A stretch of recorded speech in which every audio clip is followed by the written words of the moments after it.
قال رسول الله صلى الله عليه وسلم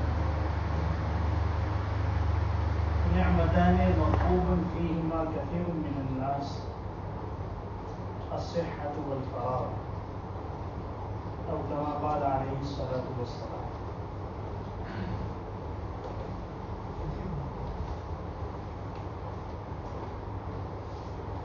محترم حضرات،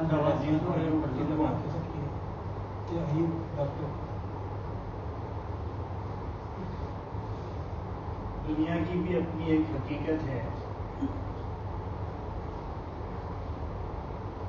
اور آخرت کی بھی اپنی ایک حقیقت ہے.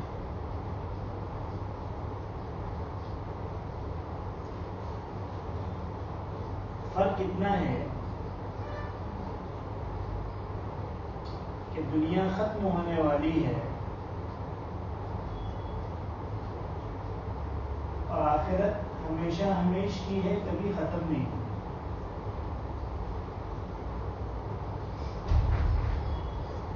اسی وجہ سے حضور اکرم صلی اللہ علیہ وسلم نے ایک ایسا اصول بتا دیا کہ اگر کوئی اس کی حقیقت کو سمجھے اور اس پر عمل کر لے تو دنیا میں بھی کامیاب ہوگا اور آخرت میں بھی کامیاب ہوگا. حضور اکرم صلی اللہ علیہ وسلم نے فرمایا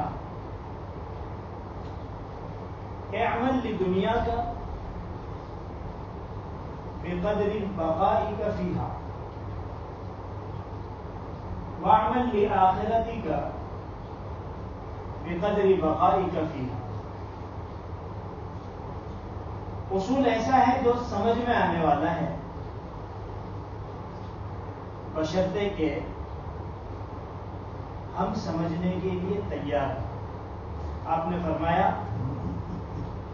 تو تیری دنیا کے لیے اتنا کام کر، اتنا عمل کر، اتنی کوشش کر جتنا تجھے اس دنیا میں رہنا ہے، اور تو تیری آخرت کے لیے اتنی کوشش کر، اتنی محنت کر، اتنا کام کر، اتنا عمل کر جتنا تجھے آخرت میں رہنا ہے.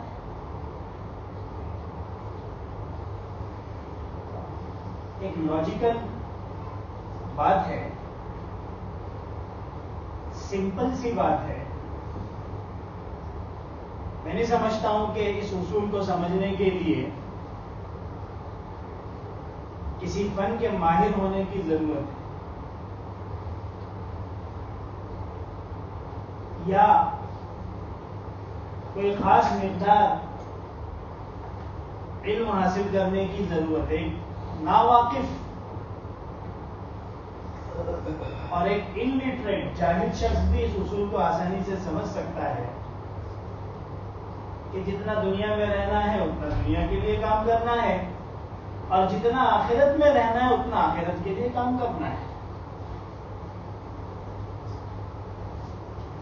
حضور اکرم صلی اللہ علیہ وسلم نے اس امت کی ایوریج عمر جو بتائی ہے ما بین 60 و 70، 60 اور 70 میں یہ امت دنیا چھوڑ دے گی. اس کی عمر جو ہے ایوریج 60 اور 70 ان بٹوین ہے.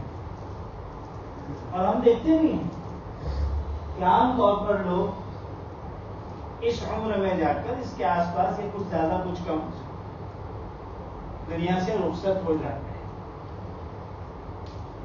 لہذا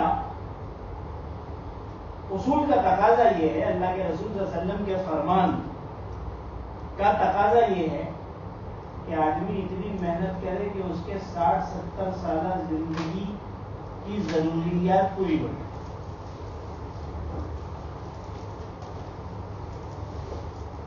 اور ہم سب جانتے ہیں، ہم مسلمان ہیں، ہمارا عقیدہ ہے اور اس عقیدے کی وجہ سے ہم مسلمان بھی ہیں. کہ اگر یہ عقیدہ نہ ہو تو شاید ہم مسلمان بھی نہ رہیں کہ آخرت ہے اور ہمیشہ ہمیشگی ہے، وہاں کوئی اختتام، وہاں کوئی اینڈنگ نہیں ہے. تو پھر ظاہر سی بات ہے کہ وہاں کے لیے عمل بھی اتنا ہونا چاہیے. وَعْمَلْ لِآخِرَتِكَ بِقَدْرِ بَقَائِكَ فِيهَا، جتنا وہاں رہنا ہے اتنا عمل کرو. تو فطری طور پر ایک سوال پیدا ہوگا کہ ہماری زندگی دنیا کی تو محدود ہے اور آخرت کی زندگی تو لامحدود ہے. لامحدود زندگی کے لیے محدود زندگی میں کیسے عمل ہوگا؟ اس کے لیے بھی تو اتنا ٹائم چاہیے.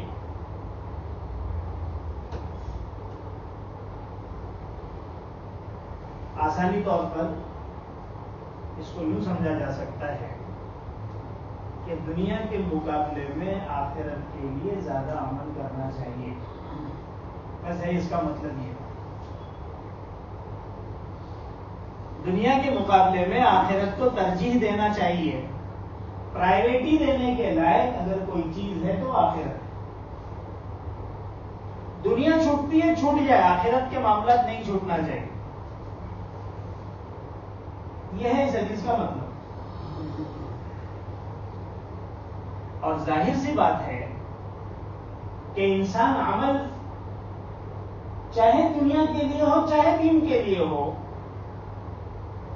اسی وقت کر سکتا ہے جب اس کی صحت اس کا ساتھ دے اور اس کے پاس فرصت کے اوقات. صحت اگر اس کا ساتھ نہیں دے رہی ہے تو اس کے لیے عمل بہت مشکل ہو جاتا ہے. بسا اوقات انسان چاہ کر بھی بہت سارے اعمال سے اس لیے محروم رہتا ہے کیونکہ اس کی صحت اس کا ساتھ نہیں دیتی. بہت ساری مرتبہ انسان بہت کچھ کرنا چاہتا ہے لیکن اس وجہ سے نہیں کر پاتا کہ فرصت نہیں ہے.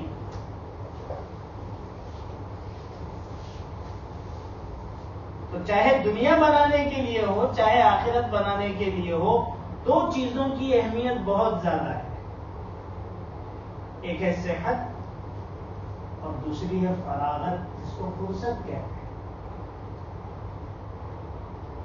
میں نے جو حدیث آپ کے سامنے پڑھی، اللہ کے رسول صلی اللہ علیہ وسلم نے اپنی چھوٹی سی حدیث میں انسان کی زندگی کے اور آخرت کے کامیابی کے سارے اصول کو بیان کیا.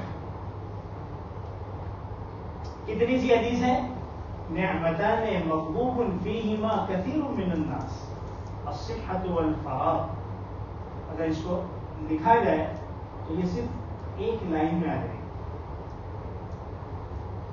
کہ دو نعمتیں ایسی ہیں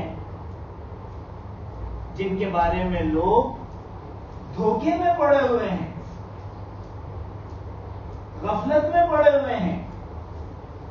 ایک صحت ہے، ایک نعمت صحت کی نعمت ہے اور دوسری نعمت فراغت یعنی فرصت کی نعمت.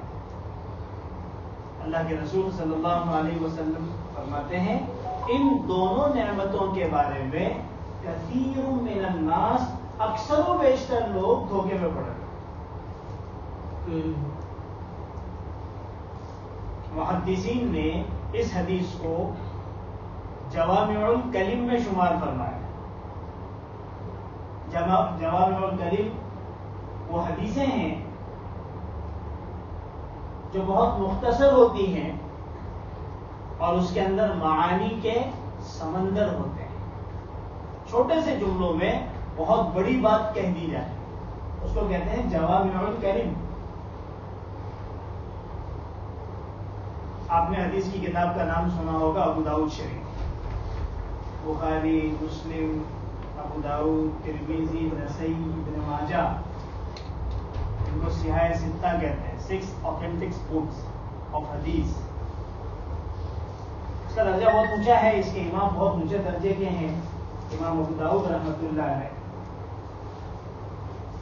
امام ابو داؤد رحمۃ اللہ علیہ فرماتے ہیں کہ چند حدیثیں ایسی ہیں، ویسے تو اللہ کے رسول کی ہر حدیث انسان کی دنیا اور آخرت کی کامیابی کی ضمانت لیے ہوئے ہے، لیکن مجموعی طور پر اللہ کے رسول صلی اللہ علیہ وسلم کی حدیثوں میں چند حدیث ہیں، غالباً انہوں نے 5 حدیثوں کو شمار کیا ہے، ایسی ہیں کہ اگر ان میں سے کسی ایک حدیث پر بھی انسان عمل کر لے اس کی دنیا اور آخرت دونوں بن جائے. انہی 5 حدیثوں میں ایک حدیث یہ ہے، نعمتان مغبوب فیہما کثیر من الناس صحت والفراغ. اللہ تعالیٰ نے ان 2 نعمتوں کو بطور خاص اہمیت دی ہے، جس کی وجہ سے اللہ کے رسول فرما رہے ہیں. لیکن اللہ کے رسول یہ بھی فرما رہے ہیں کہ عام طور پر اکثر و بیشتر لوگ ان 2 نعمتوں کے تعلق سے دھوکے میں پڑے رہتے ہیں. کیا دھوکے میں پڑے رہتے ہیں؟ کہ جب انسان کو صحت حاصل ہوتی ہے تو وہ یہ سمجھتا ہے کہ میں ہمیشہ صحت مند ہی رہوں گا. بیماری کے تعلق سے اس کا ذہن بالکل صاف رہتا ہے کہ میں صحت مند ہی رہوں گا، اور جب میں صحت مند ہی رہوں گا تو کر لوں گا جب مجھے کرنا ہے کام. کیا ضروری ہے کہ ابھی کر لوں؟ آخرت کے معاملے میں عام طور پر سوچ یہی ہوتی ہے. اسی طریقے سے جب انسان کو فرصت ہوتی ہے، موقع ہوتے ہیں، اوقات ہیں، اللہ تعالیٰ نے عافیت والی روزی دی ہے، تو وہ یہ سمجھتا ہے کہ یہ فرصت ہمیشہ رہے گی، جس کا لازمی نتیجہ کیا ہے کہ بھائی ہمیشہ رہنے والی چیز اس کی ویسے بھی قدر نہیں ہوتی. ارے بھائی آپ کو پانی کی قدر ہے، بھلے دنیا آگے جا کر پانیوں پہ جنگ کرے گی، اب کرے گی، پانی کی قدر ہے، ہوا کی قدر ہے. اللہ تعالیٰ نے یہ جسم اور اس کے اندر جو بہت قیمتی اعضاء دیے ہیں اس کی قدر ہے. انسانی شاید فطرت ہے، فری میں بھی ملی ہے اور عام ہے، ہر ایک کے پاس ہے، تو قدر ہوتی نہیں ہے. جس کے پاس نہیں ہوتی اسی کو اس کی قدر کا احساس ہوتا ہے. تو جب انسان کے پاس فرصت ہوتی ہے تو وہ اس کی اہمیت کو سمجھ نہیں پاتا، اور وہ یہ سمجھتا ہے کہ آگے جا کے کر لوں گا، بعد میں دیکھ لیں گے. اور نہ صحت گارنٹیڈ چیز ہے، نہ فرصت ہمیشہ کے لیے. کس وقت صحت سے محرومی ہو جائے گی اور آدمی بیمار پڑ جائے گا کچھ بولا نہیں جا سکتا. بیٹھے بیٹھے فالج کا اثر ہو جاتا ہے، چلتے چلتے اٹیک آ جاتا ہے، کسی موضوع پر جھگڑا ہو رہا ہے، برین ہیمریج ہو جاتا ہے، اور انسان طرح طرح کی بیماریوں میں اچانک مبتلا ہو جاتا ہے. اور پھر کس کے ساتھ کیا حالات پیش آئیں گے بولا نہیں جا سکتا. پھر اس کے بعد وہ سوچتا ہے کہ ذرا سا میرے کو صحت ملنے دو، پھر دیکھنا میں کیسے 5 وقت کی نماز کی پابندی کرتا ہوں اور نیکیاں کروں گا اور فلاں کام کروں گا وغیرہ. اچھا، دیکھنے میں یہ بھی آیا ہے کہ اللہ تعالیٰ جب صحت دے کر دوبارہ آزماتے ہیں تو پھر وہی سلسلہ شروع ہو جاتا ہے. جہاں سے چلے تھے وہیں پر آ کے گاڑی کھڑی ہو جاتی ہے. شیطان اور نفس یہ دونوں بھی اپنا کام کرتے ہیں، مقابلہ کرنا، اور یہی آزمائش ہے انسان کی زندگی کی. تو اللہ تعالیٰ نے یہ جو 2 نعمتیں دی ہیں اس کی قدر کی ضرورت ہے. جس نے اس کی قدر کر لیا اس نے کامیابی حاصل کر لی، اور جس نے قدر نہیں کیا وہ ہمیشہ ہمیشہ کے لیے ناکام. آپ دنیاوی اعتبار سے بھی دیکھ لیجیے کہ دنیاوی اعتبار سے جو اوقات کی قدر کرتے ہیں، صحت کا فائدہ اٹھاتے ہیں، فرصت کو ضائع نہیں کرتے، اللہ تعالیٰ دنیا کے اعتبار سے بھی اس کو دے دیتے. اور جو اوقات کے ناقدرے ہوتے ہیں، فرصتوں کو ایسے ہی ضائع کر دیتے ہیں، وہ گھر والوں پر، خاندان والوں پر، بیوی پر، بچوں پر، رشتہ داروں پر، سوسائٹی پر، ماحول پر بوجھ بن کے رہتے ہیں. سب پریشان رہتے ہیں کہ بھئی جا کے کم سے کم سو تو جائے. کہ ان کی خرمستیوں کی وجہ سے پورا معاشرہ پریشان رہتا ہے. دنیا کی معمولی چیزوں کے بارے میں اللہ کا جب یہ ضابطہ ہے من جد وجد، تو کوشش کرے گا، اوقات کی قدر کرے گا، فرصت کی قدر کرے گا، اسی کو ملے گا. تو آخرت اتنی بڑی چیز ایسی مل جائے گی.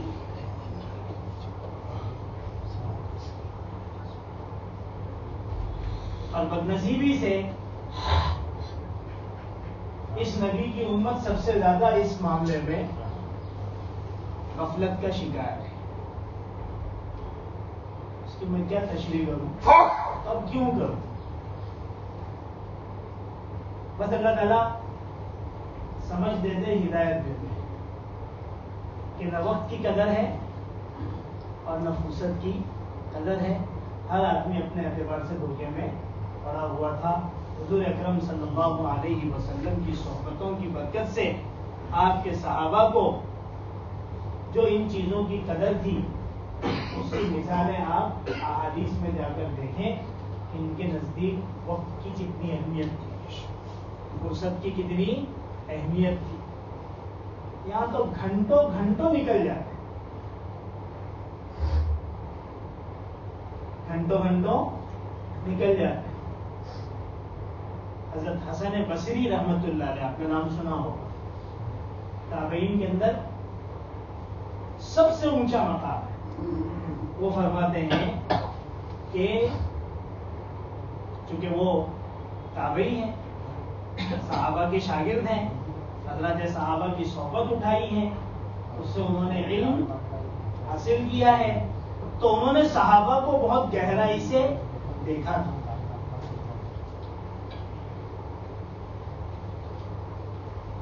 حضرت حسن بصری فرماتے ہیں کہ ہمیں ان لوگوں کی صحبت حاصل ہوئی، میں ان لوگوں کے ساتھ رہا جن کو میں نے اپنی عمر کے لمحات پر، اپنی عمر کے اوقات پر سونے اور چاندی کے درہم اور دنانیر سے زیادہ حریص پایا.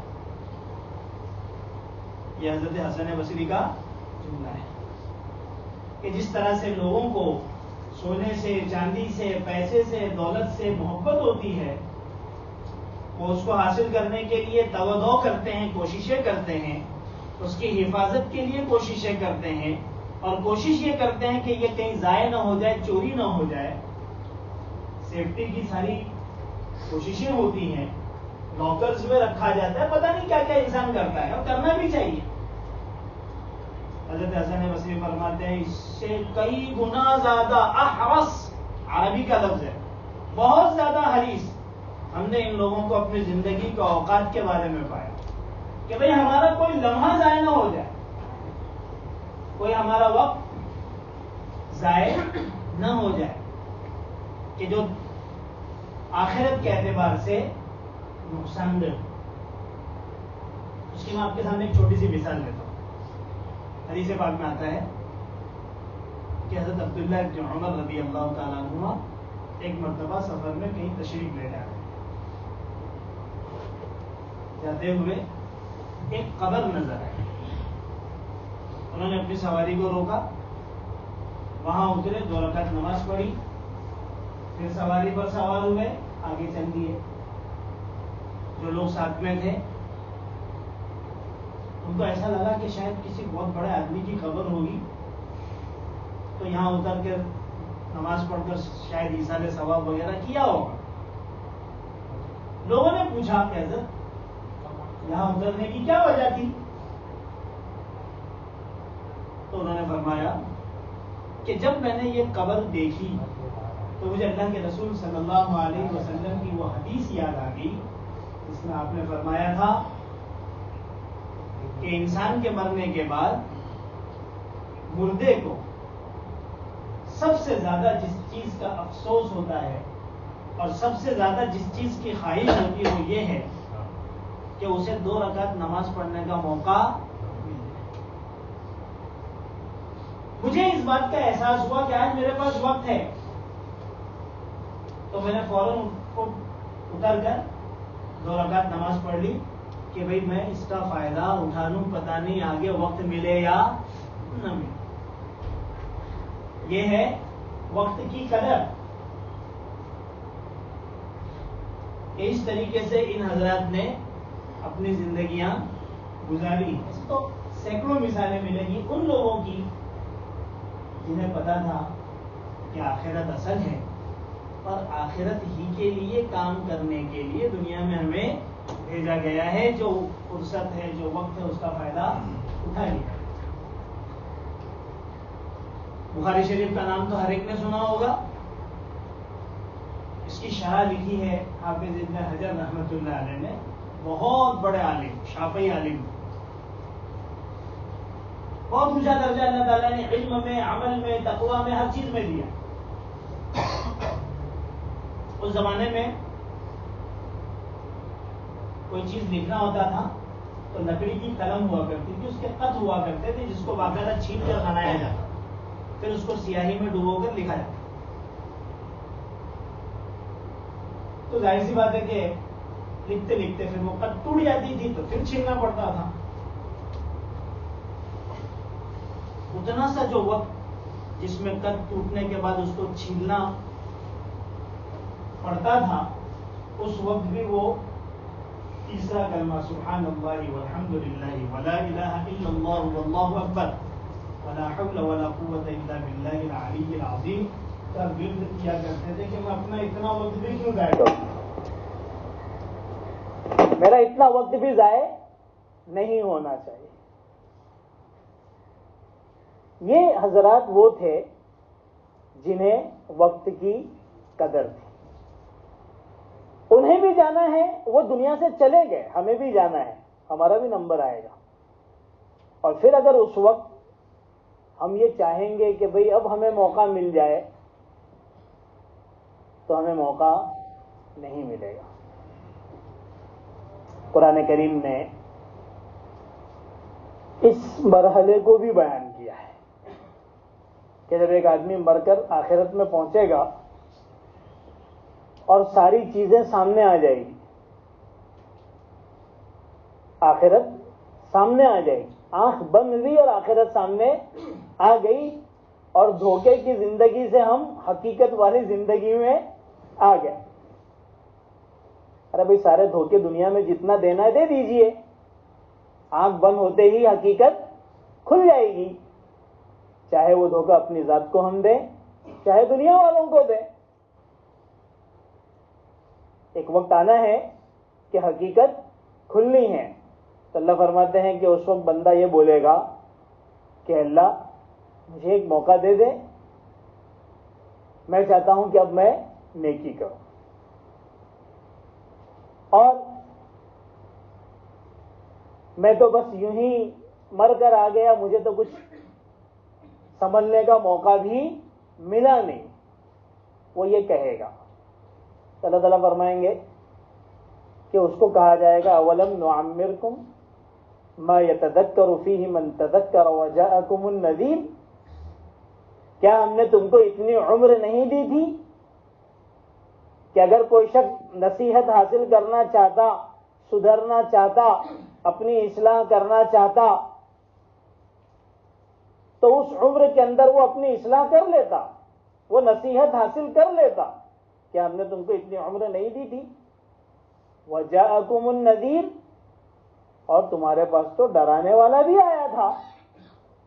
ایسا نہیں کہ خالی ہم نے تم کو عمر دی، بلکہ تم کو سدھارنے کے لیے، سمجھانے کے لیے، علم دینے کے لیے ہم نے باقاعدہ ڈرانے والے انبیاء کرام اور انبیاء کرام کے وارثین، علماء، اہل اللہ کی بھی ایک پوری جماعت رکھی تھی جو تم کو سمجھاتے تھے. تم سمجھے ہی نہیں، اب تمہیں واپس موقع نہیں ملے گا. ریٹرن وہاں سے ہونا نہیں ہے. تو ایک مرتبہ چلے گئے. تو اللہ تعالیٰ نے ہمیں اتنی عمر دی ہے،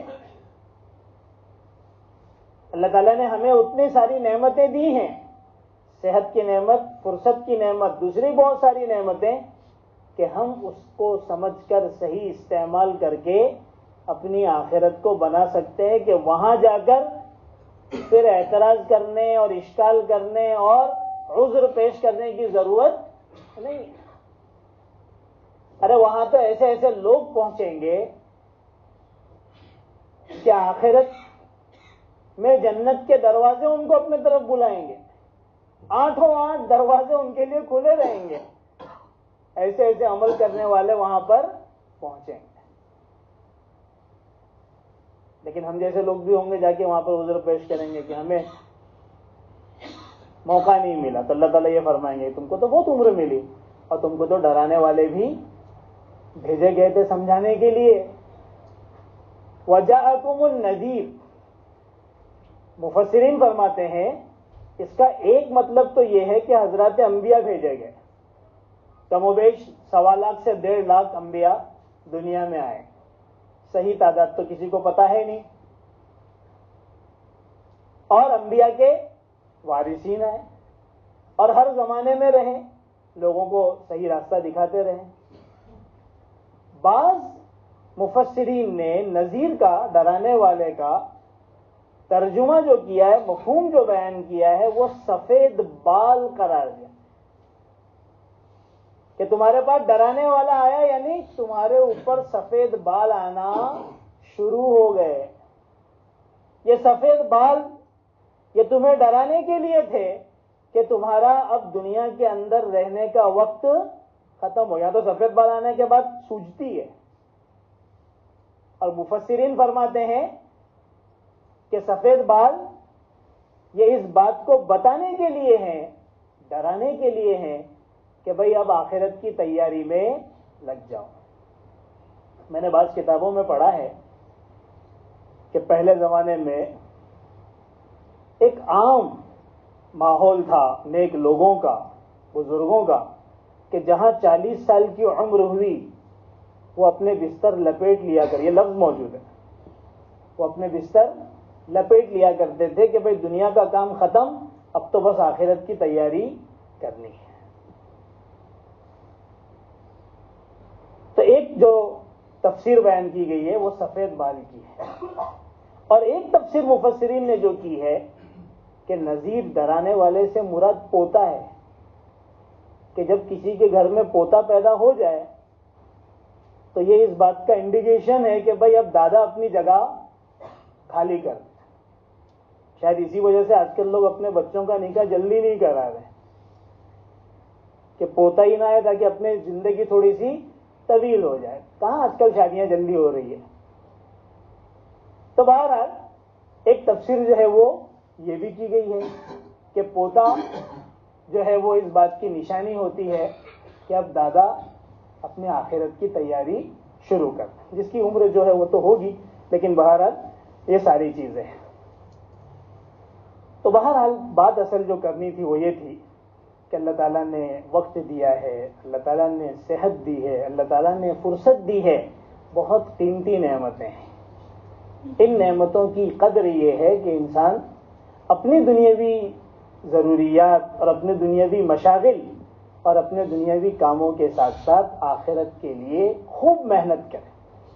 اپنی آخرت کو بنانے کے لیے اپنے اوقات کو فارغ کرے, اس کو اپنی زندگی کا اصل مقصد بنائے. کیونکہ کسی کو پتہ نہیں ہے کہ موت کب آئے گی. ہاں البتہ موت کے آثار اور علامتیں انسان کو سمجھنا چاہیے.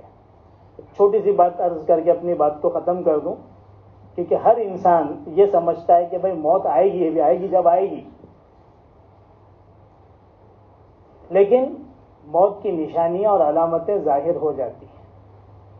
ایک واقعہ لکھا ہے کہ ایک صاحب کی ملاقات ملک الموت سے ہو گئی. انہوں نے ان سے کہا یار تمہارا معاملہ سمجھ میں نہیں آتا, بیٹھے بٹھائے تم آ جاتے ہو. ایک اچھا خاصا آدمی گھر میں بیٹھا, ملک الموت چلا گیا وہ. حالانکہ دنیا کا بھی قانون یہ ہے کہ اگر کسی کو کوئی وارنٹ, کسی کو قید کرنا ہو, مقدمہ اس کے اوپر اگر آ گیا ہو تو اس کو وارنٹ جاری ہوتا ہے, نوٹس آتی ہے, اس کو موقع ملتا ہے کہ بھئی تیاری کر لے, وکیل سے ملنا ہے, جو کچھ کرنا ہے وہ کر لے. وہ اس حساب سے تیاری کرتا ہے, الرٹ ہو جاتا ہے. لیکن تمہارا معاملہ ایسا ہے کہ بغیر کسی نوٹس کے ہی تم آ دھمکتے ہو. تو ملک الموت نے کہا کہ جتنے نوٹس میں دیتا ہوں اتنے نوٹس کوئی نہیں دیتا. دنیا کی عدالتیں کتنی نوٹس دے گی؟ میری طرف سے تو بہت نوٹسیں آتی ہیں. تم کبھی اس نوٹس کا نوٹس ہی نہیں لیتے. جب تمہارے بال سفید ہو جاتے ہیں تو یہ سب سے بڑی نوٹس ہے کہ اب الٹی گنتی شروع ہو چکی ہے. جب تمہارے دانت کمزور پڑنے لگتے ہیں, چبایا نہیں جا رہا ہے, تو یہ نوٹس ہے کہ اب آخرت کی طرف جانے کا نمبر قریب ہے. جب تمہارے پیروں کی ہڈیاں اور گھٹنے کام کرنا بند کر دیتے ہیں, تم بیمار پڑنا شروع ہو جاتے ہو, آنکھوں سے بینائی کمزور پڑنے لگتی ہے اور کمر میں تکلیف شروع ہو جاتی ہے, ایسی کئی انہوں نے نشانیاں گنا دی ہے. یہ سب نوٹس ہی ہے کہ اب موت کا وقت قریب آ رہا ہے. اس میں غلطی ہماری نہیں ہے, ہم تو ساری نوٹسیں دیتے ہیں لیکن تم ان نوٹسوں پر دھیان نہیں دیتے.